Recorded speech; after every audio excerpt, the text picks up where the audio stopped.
What's up, ladies and gentlemen? Welcome to another episode of The Muse. Now, today I have a very special guest, the dopest, freshest name in the game, MK Macky 2. Big man. Yeah, tell me that. Morifeo, you know? Yeah, we're not- I just want to start off by saying I'm very grateful for giving me this opportunity to sit down with you. I know it's nothing. It's cool. Alright. So let's just jump right into exactly what has brought us here. Yeah, there's a certain post I made which you shared. Yeah. Now, I just wanted to find out, how did you come across my page? Um, I think these days I'm curious to just find out what's happening around the industry. The industry's got a lot of demographics, so sometimes if you are not careful, you can be trapped in a certain bubble. So deliberately, I try and find out what's happening all over the industry. For example, there's gospel music that's just like Ruben, Yeah.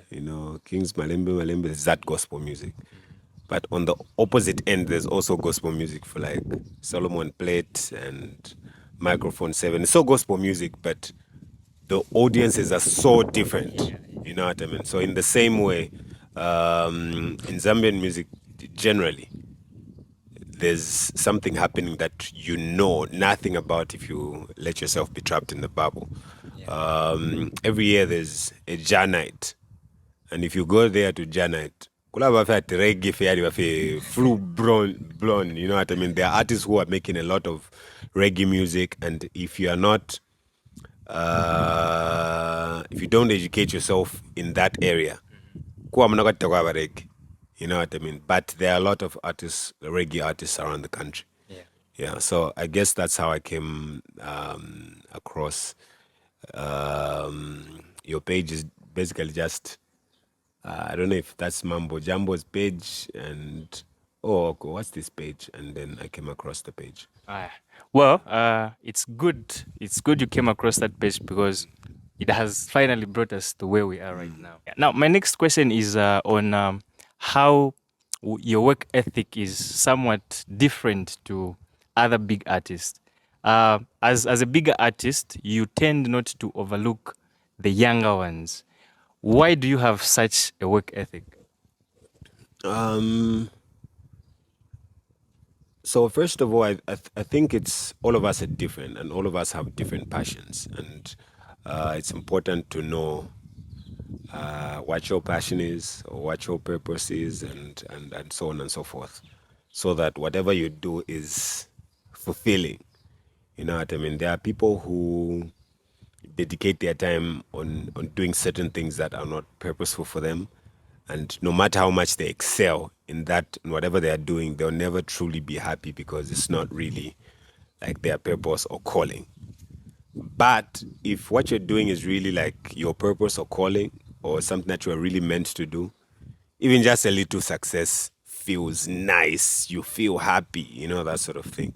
So what I do is not for everyone. And if you're not doing it, it doesn't mean that there's something wrong with you or you're not doing it right. No, no, no. Me personally, I feel I've got passion for grooming younger artists and working with younger artists and so on and so forth. That's me. There are artists who can't do it. Yeah.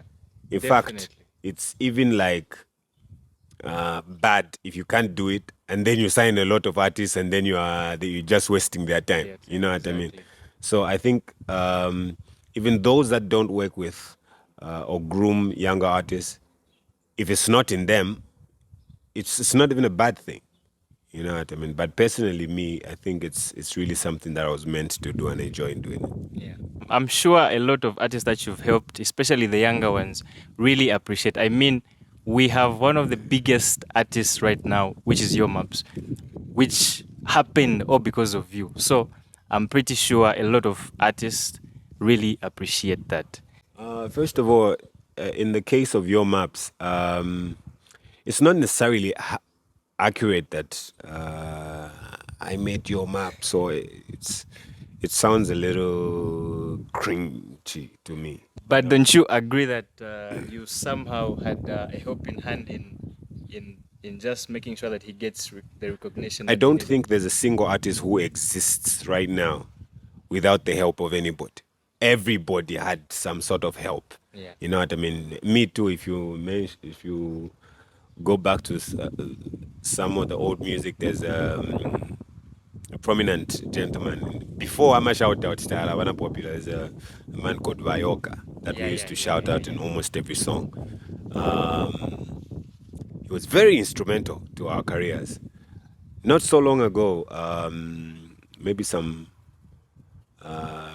a year or 2 years ago, there was another prominent gentleman called Wadeka Landanya, who was all over the industry. So there'll forever be people who be instrumental in people's careers. But I like to, like in Yomaps' case, I like to think of myself as a conduit. You know what I mean? Yeah. As a pitira mofe, ku pitira mofe, as a pitira mofe. But there are hundreds of people making amazing music. Why did I notice your maps? He had already done his homework. He was already like on the way. You know, that sort of thing. He was already kula babantu bakubati opportunity yaisa. Tapari, no preparation. They just mess up the opportunity or they don't utilize it. But there are people who are going they've done the groundwork. Opportunity in Africa, magic happens. You know what I mean? And that was the case for Your Maps. Your Maps is not one of those artists who had to hold his hand to the promised land. No. He just needed a feature that was going to shine a bit of light on him. Yeah.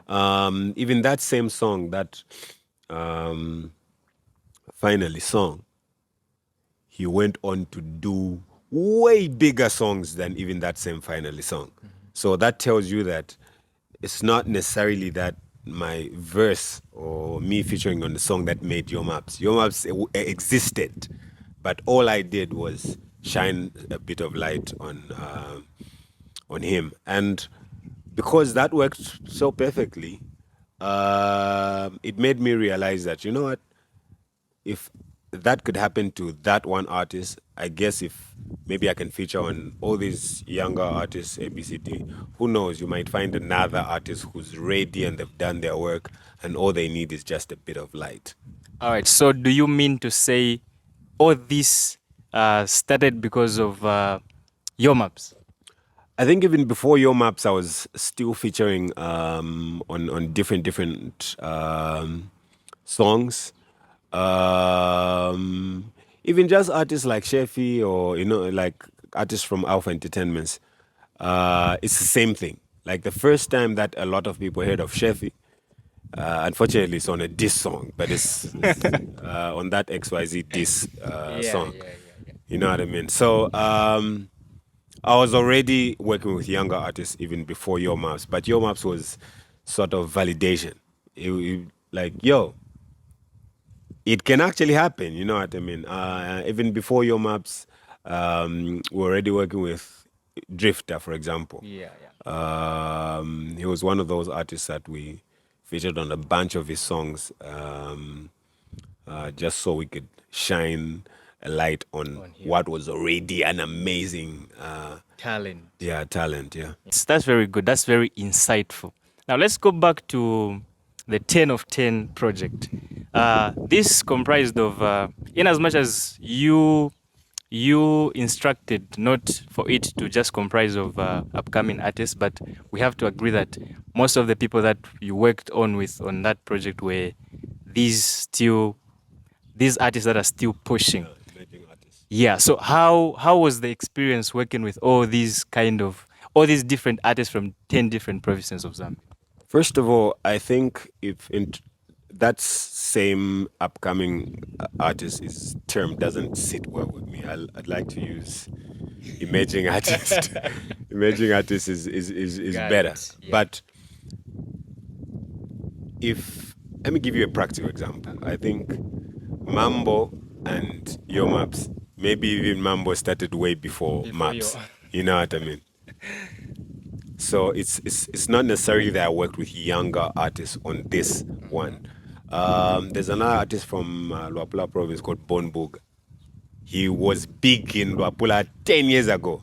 In Luapula, he's not even like a young upcoming artist. Happy K in Muchinga province. Happy K in Muchinga province has won those Kwacha music 3 times. You know what I mean? Like he's been Best there. provincial. Yes, he's been there. He's been winning that award. So it wasn't necessarily like we're going to work with upcoming artists or young artists. It was just like there's a lot of talent in all these places, and we need to find a way of highlighting that talent. That's where it started.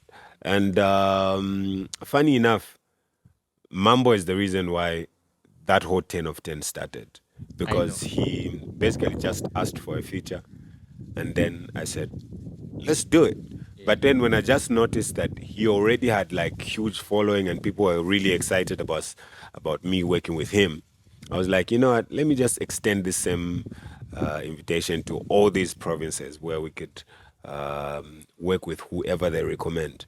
In fact, some people even felt like it was unfair for Western Province not to have like their own. Yeah, like Hey, who are we going to pick? Who are we yeah, going as to in vote for, and so on. given. But what they need to realize is Mambo is the reason it even happened in the Exactly. first place. You know what Yeah, I mean? yeah, yeah, yeah. Like, what are you talking about?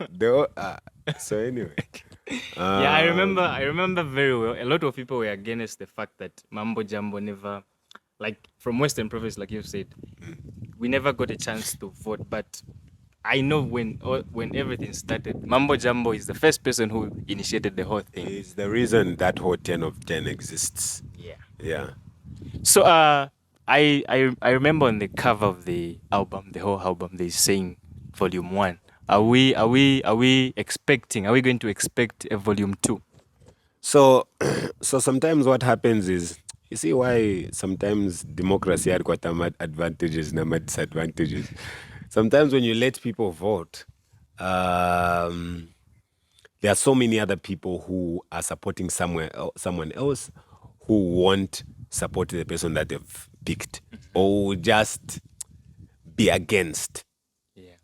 And that was one. The second reason is there are so many people who are so good on social media, but Yeah. you know what I mean? And Very so many true. people who are not, they don't have the amazing numbers on social media, but their music is great. So with volume 2, we decided, you know what? We're going to go to all these places, meet the people there, audition people, and then we're going to pick who we're going to go for. So we've already started volume 2. I actually came to Western Province, was the first province we went to. Oh. And I've always known Oneli. I've known Oneli for years, for maybe even close to 10 years. Yeah. Yeah. He used to be one of the music promoters the time we used to come to Mongo a long time ago. They used to organize these events. Yeah. That's how I knew him. So even when I came there, apart from the artists that we had reached out or had noticed, he also recommended some artists, and we auditioned a bunch of people. And then we picked Ozone. Yeah. Oh, that's the track that has been circulating. So we picked Ozone and we worked on a song called Take Me.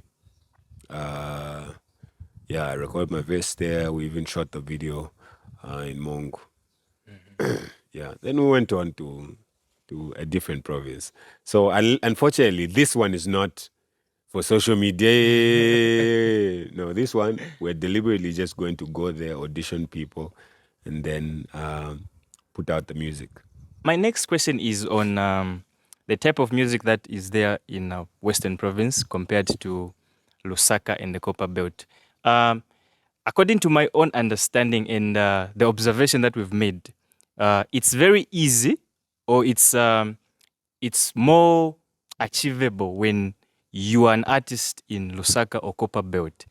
You find that someone from the Western Province is going to have a very nice song, but it's just going to be very difficult for it to penetrate through the market. What do you think is the reason why, only Copper Belt and Lusaka artists really dominate the music industry? Um, so I never pretend to know everything or speak like it's gospel truth. You know what I mean? I usually I just give my opinion Yeah. via some of my experiences that I've just seen being in the industry this long. Yeah. But also, unfortunately, music has no formula. Talk about 1+1 is equal to 2 because you are working with people's emotions. Yeah. And people's emotions change. And music trends always change. So even an artist who's been in the industry for 20 years, they still have to learn because the industry is forever evolving. Right now, the biggest marketing tool for music is TikTok.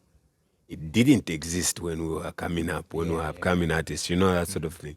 TikTok only blew up maybe 2, 3, 4. It's been around for like 2, 3 years, like impactful. Yeah.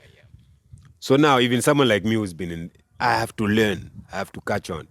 So I can't, unfortunately, give you like, so you guys in Western Province, what you need to do, the formula is A, B, C, D. I can't, you know.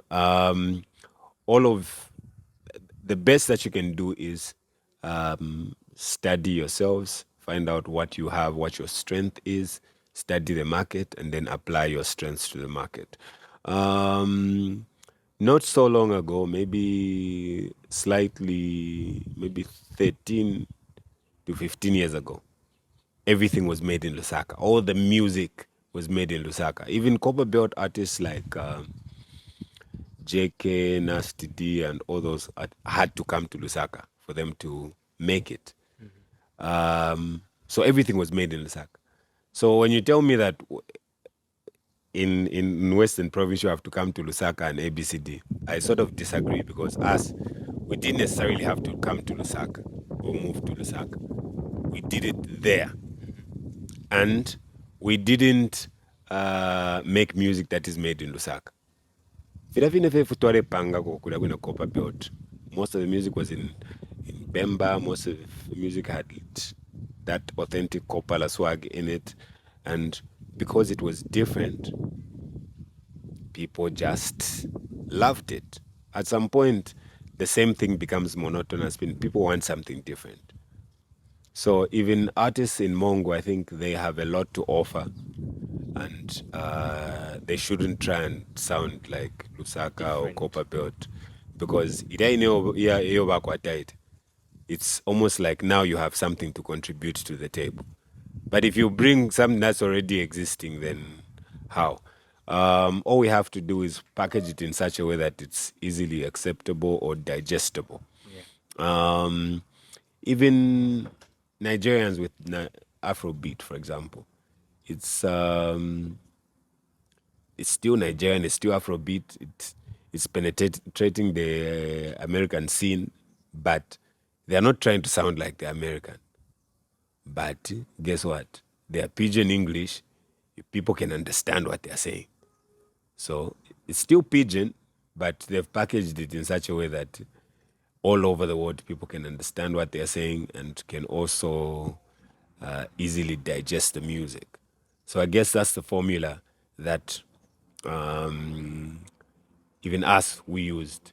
It wasn't very different at back to accept the music here. It was similar, but it still maintained certain elements of the copper belt.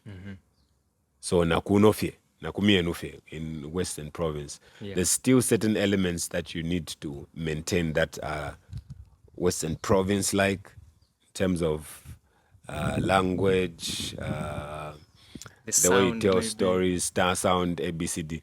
But you should also make it a bit digestible for the country and the continent. So you wouldn't agree to say language has anything to do with music from the West not being successful? Of course, language barrier ila bakofe yako bati. Some people want to sing along and understand what you're saying, but music itself has never been limited by language. Kwade bafati akadindula nankan rumba ya Congo. Tuade umfuafe without understanding a single word.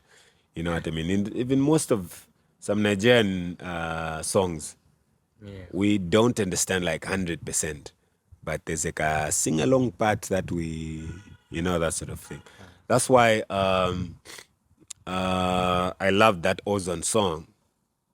It's because it's got a bit of English and Lozi, and there's a proper mix that just people can sing along at some part. You know what I mean? There are certain things that they don't understand in the song because of the language, but there's also certain parts where they can understand, they can sing along. And I think that's important, but it's not necessarily the language, bro. It's a very interesting perspective. Very, very interesting. Now let's talk about your retirement. Yeah. So we both know that you publicly said you're going to officially retire. Yeah. And only to see you still working, maybe working even harder. What happened to retirement? Was it a stand so that people can start talking about you, or what really happened? I think in that very moment, I think I was doing very okay for me to start panicking and wanting that I should do a publicity stunt. My whole career, I don't think I've ever done any publicity stunts. I think my abilities are good enough for me to be relevant, minus doing anything extraordinary. Yeah. I don't create unnecessary scandals just so I can trend. Yeah, so I'm really retired. You know what I mean? I'm really, really, really retired. In fact, I said I retired so I could work more in the background with just see how we can develop the industry. So even just this 10 of 10 project is just testimony to how much work we've done. You know what I mean? Like recording 10 songs and also shooting 10 videos for other people. Then you can see that this person is really, because I don't think I've shot 10 videos this year for myself. I think I've only shot maybe 3 or 4 videos for myself, but I shot 10 videos for other artists. So that's testimony that I'm working for something that's bigger than me. Yeah. You know what I mean? Just to add on that, 6 of the artists that you worked with on the 10 of 10 project managed to scoop awards. So that, I think, on its own is testimony that you've really been working regardless of you being retired. Yeah, but also I would love to take the credit, but that's not necessarily accurate. It's not all because of me. You know, there's a famous school in the States called Harvard, if you've heard of Harvard. So Harvard is like, what if Sandavati, they are very intelligent. Everyone who goes to Harvard is yeah. intelligent. But Harvard doesn't make people intelligent. They just admit people who are intelligent. You know what I mean? So it's not the school that makes people very smart. No, they're just going to get people who are smart. So it's the same thing with what I did with the 10 of 10. Every person who was on that 10 of 10 project already had audience. They already had like great numbers on social media, and they were already doing amazing things. That's why people voted for them to represent their province. Yeah. So even when they were winning, it's not that because they were part of that 10 of 10, that's why people were voting for them. Yeah, us doing a song and them making a video obviously helped their career in some way, and they got exposed in a way that they would have never gotten if they were just doing it on their own. But for these provincial awards, the people that vote are really from your province. Yeah. So it means that you already made some sort of mark even before the 10 of 10 thing. But I appreciate the gesture. I don't know. This next question is a bit. I don't know. It's hot waters, but I would like to ask still. Okay. Yeah. So, Camstar, you replied to one of his. I don't know if it was a comment or it was a statement he made, where he was talking about Browen and the other guy talking trash about H-Mark and stuff like that. And then he replied and said a bunch of things. What happened with Camstar at Alpha Entertainment? So first of all, like I said, I don't do publicity stunts, and even for something like this, I always like to ask myself, like, also, what am I benefiting from this, and why would I even tolerate something like this? Why should I do so? So even this answer, I decline going into details because what are we doing? What are we doing? What am I trying to prove? What am I trying to do? You know what I mean? I said my thing. If someone wants to hear about it, just go and read that same thing. It was very clear. Yeah. All right, all right, all right. That's okay. That's okay. Now, apart from being a content creator myself, I'm trying to be a person who is going to start promoting music from my province. What advice would you give me as Oh, it's um,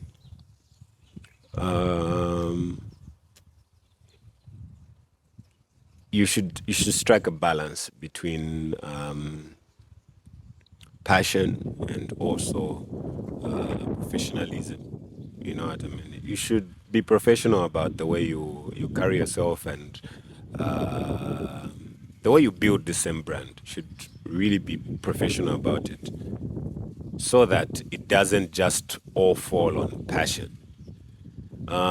Because what happens is, if it's just all passion, is at some point you have to pay rent. Yeah. And unfortunately, the love that you have for something, it's not going to, it has to be lucrative. So every time you're doing something,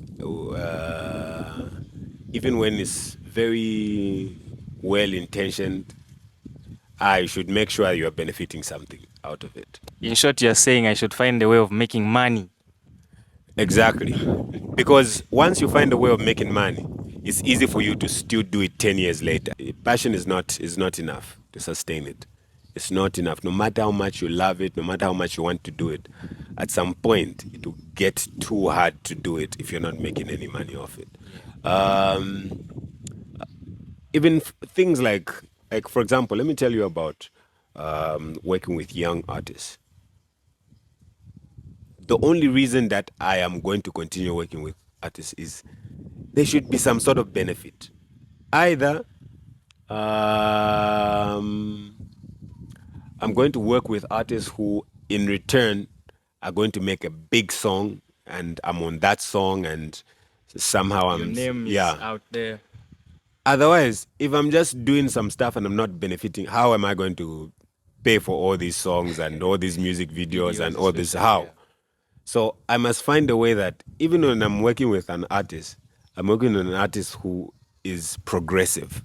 This thing that we're doing is going to go somewhere. Because if it's not going anywhere, no matter how much I want to help and so on and so forth, kumafunika ka motivation che. Yeah, Like, oh, that stuff we did, it went somewhere, people are loving it in Mongu or in Luapula or where, people are loving it. It helps you remain motivated and hungry, and you would want to do it again. So even for you, whatever you do, just make sure you have targets and those targets are being met. Otherwise, if you are just doing it and there are no results and you're not benefiting anything out of it, to be very hard to sustain it. We'll definitely find a way of this being worthwhile for me as I continue doing what I'm doing. Just to end the interview, so the day of the Kwacha Awards, I saw you and I came to you. I wanted a photo. So, What happened? so what ended happening was it was around 02. And what you basically said was at the 02 photo. Where were you when your friends were getting the photo? So I was like, the day if I get a chance to meet him, I'm definitely going to tell him that he refused to get a photo with me. So this is what I think. What I think is our job is literally like and I've said this before, like a receptionist job. Is the moment I just leave that house, the door, um, I need to be as nice as possible to people. As nice as possible. If it means you're going to take 100 pictures, just take them with a smile on your face. You know what I Even mean? if sometimes you don't feel like doing it. Yes. You are just supposed to do it. Also, like, people need to understand that the same way that teachers, after they leave their school, you know, 'cause they are no longer teachers. Yeah. Even us, I think at some point we should knock off. You know what I mean? I'd like to think the person that I am on stage is not necessarily the person that I am off stage. You know what I mean? I have like a private life. Yeah. And sometimes what happens is all of us are just human. Sometimes umuntu nakabakamba kwatira in the day kwacha words. Like the previous day, I was performing somewhere kokuma 9 miles. I got home at 2:30, and I had a flight at 7 hours. So meaning I had to wake up at 5. So I only slept for like less than 3 hours, and I went to the airport because I was performing in Chingola on Saturday. So I was performed in Chingola on Saturday, drove back to Ndola, flew back. That same night I was performing at the Cox Studio event in the showgrounds. Then I came to the awards. Naenam Awards, they only finished around 02. Yeah. So now if I had such a day, and then even at the awards you have taken a bunch of pictures, and then someone walks here, take a picture, like, guy, 02 picture. So yeah, but in most cases, the funny thing is, people don't know any of that. Yeah. Well, the day you've had, they don't even care. They just remember that this guy asked for a picture and is so big-headed that he said no. You know what I mean? Well, I'm just glad that I'm telling you this because obviously you don't even remember, but yeah, that happened. Yeah, no. I think I can say that. I can say it doesn't seem like something I would never say. No. 02 picture. Something like it sounds like something I would say. Yeah. Yeah. Well, I really appreciate this opportunity. Ever since I traveled to Lusaka, I've always wanted to, from the time that I left Sesheke to coming here, I promised myself that when I go to Lusaka, I need to at least. Yes, I'm from Sesheke. Which artist do I know in Sesheke?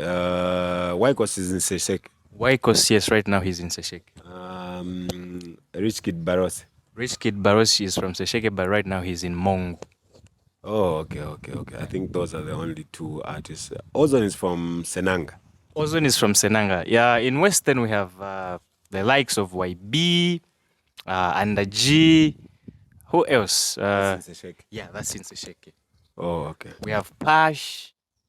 Ngabawamya ko musebo tukalayisa oti uli omuze wako ati kunina kyali mupana dokota olamba okufuma mu Livingston. But it's been fixed, so I'm sure by next year you should be able to travel without any inconveniences. Yeah. I guess that's one place where I don't usually come. All right. Well, we hope that you start visiting Sesheke very soon. I mean, I hope this is a beginning to something great. Definitely. Yeah. Otherwise, cheers, big man. This has been a pleasure. There you have it, ladies and gentlemen. That was the dopest, freshest name in the game, MK Macky 2. So don't forget to follow, subscribe to the YouTube channel, share, and thank you very much for the support. I'll see you around.